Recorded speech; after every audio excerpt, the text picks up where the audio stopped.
Chapter 23. Put out that match! Even with the continual rain, July, August, September, and even October were bad fire months in the mountains. If you were fortunate enough to live on a ranch near the kettles, any month was dangerous. It was said that the kettles set the original peat fires in the valleys, and that one summer, Pa, to save himself the effort of mowing the lawn, set fire to the grass and burned off the front porch. The kettles burned brush any old time of year, and if the brush fire got away from them and burned 5 or 10 acres of someone's timber, that was too bad. In the Northwest, particularly in regions near the saltwater, the underbrush is rank and grows with tropical rapidity.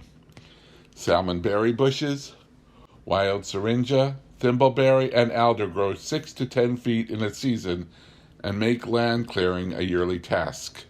When nothing is done to keep back this underbrush, the old canes remain tender, dry underneath and in between the new growth.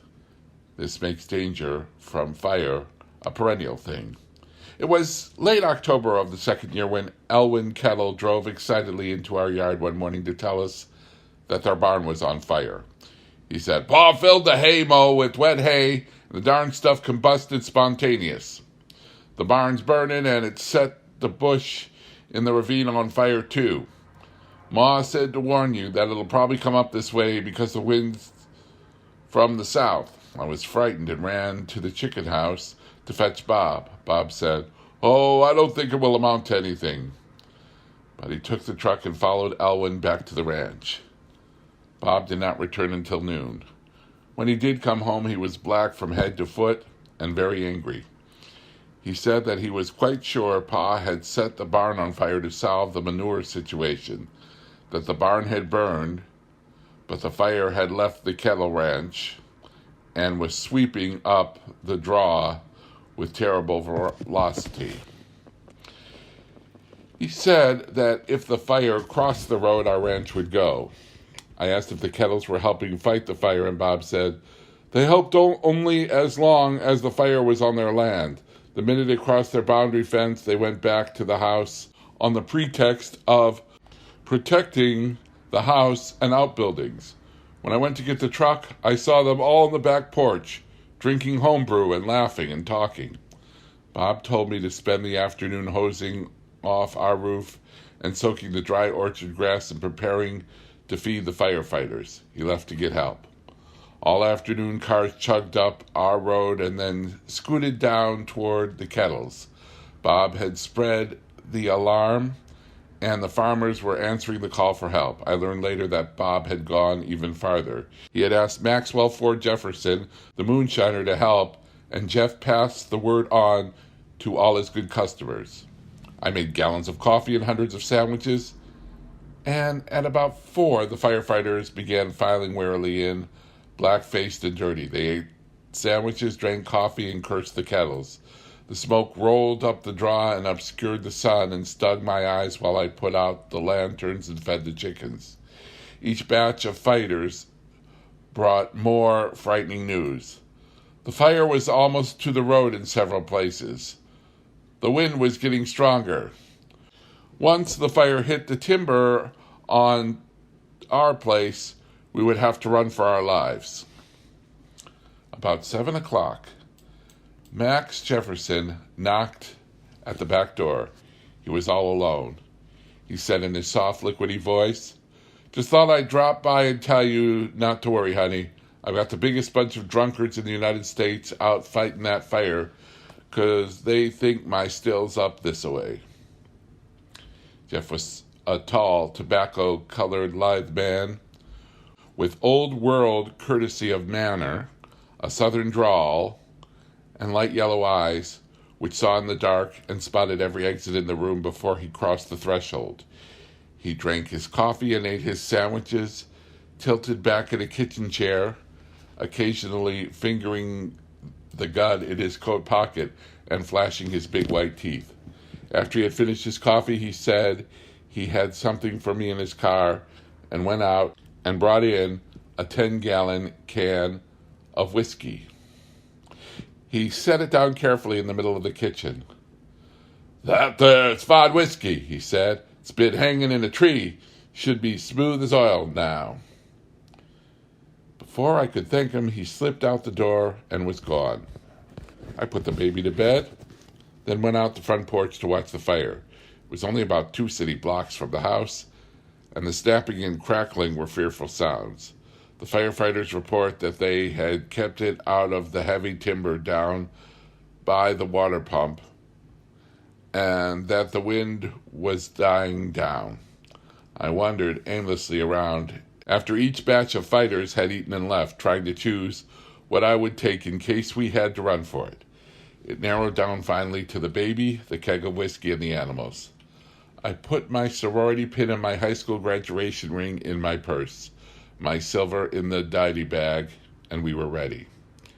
About 8 o'clock, Mrs. Hicks arrived with 2 chocolate cakes, 2 pounds of butter, and 2 quarts of cream. The smoke had grown heavier with the lessening of the wind, but by closing all the doors and windows, I was able to keep most of it out of the house. A group of fighters arrived simultaneously with Mrs. Hicks, and we had first to feed them before we can talk. Then we poured out cups of coffee and sank down to discuss the fire. I noticed with pleasure that in the excitement, Mrs. Hicks had pulled the keg of whiskey over by the stove, had placed a pillow on it, and was sitting there, primly drinking her coffee. Bob came excitedly in, grimy beyond recognition, and demanded help in soaking and loading in the truck the hundreds of feed sacks we had stored in the loft of the tool house. As we worked, he told me that Jeff had the kettles working at the point of his gun. He said that poor Ma Kettle was so humiliated about the whole thing that she had come to him in tears to ask if there wasn't something she could do. She had made coffee and fried bread and had fed many of the firefighters. After Bob had driven away with the wet sacks and 10 milk cans of water, I went out to see how the heifer was reacting. She was in her stall, standing quietly but not eating. She had a nice new little barn beyond the pig houses, the farthest from the house of any of the buildings, so I led her back to the house and tied her to the cherry tree. Sport and the puppy trailed me everywhere, whining and begging me to explain the smoke and excitement. Sport's method of eliciting understanding and comfort from me was to shake hands. Every time I hesitated during the whole of that long, dreadful day, I would look down, and there would be Sport, pale green eyes, spilling over with love, offering me his large, soft paw. By 10 o'clock, his paw and my hand were calloused, and I was tired and scared, so I yelled at him, "Oh, Sport, don't be such a bore," whereupon he gave me a look which said, "Here I am willing to die for you, trying to comfort you in your hour of need, and you speak to me like that." I gave him 6 chocolate creams and put him behind the stove, where he remained for the rest of the night, shivering occasionally and whining steadily. Bertie Hicks left about 10:30 with my promise that if anything happened, I would stay with her indefinitely. After she had gone, I sat down by the stove with a magazine, and I must have dozed, for I was awakened by loud shouting down by the road. This is it, I thought. Let me see. Should I wake the baby now or wait until Bob comes? I was shivering, so I put some more wood on stove, thinking what a useless gesture that was when the whole house would soon be in flames.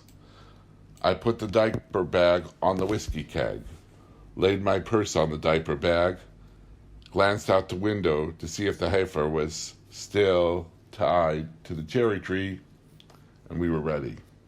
I could hear voices coming up the lane, and my heart beat wildly. Where was Bob? Had the truck been burned? The back door opened, and Jeff came in looking like something from a minstrel show. He said, "It's okay, honey. The fire's in the burn, and it's fixing to rain in about 10 minutes. Better start slicing ham and frying eggs and boiling coffee.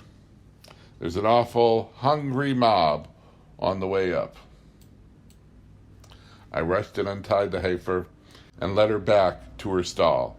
The smoke was so thick, it was like a heavy fog, but there was a cool, wet feeling in the air. I fried eggs and ham and bacon and made toast and coffee until 5 in the morning. I also listened to the details of that and every other fire on the coast since the days of the first settlers. Pa, Kettle, and the boys were very much in evidence, behaving like heroes instead of the guilty perpetrators of the disaster.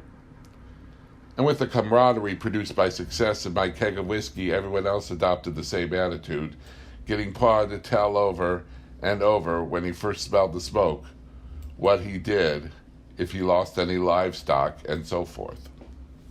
I was very grateful when Pa at last brought the gathering to an abrupt close by pointing out that in the early days when a farmer needed a new barn, all of his friends and neighbors got together and helped him build it. Being Pa, he couldn't let it go at that. He had to add, and I heard tell that each neighbor would bring something. Say, one would bring nails, another 2x4s, another thing of both. Before he could finish this big lie, everyone but Bob and Jeff had eased out the door.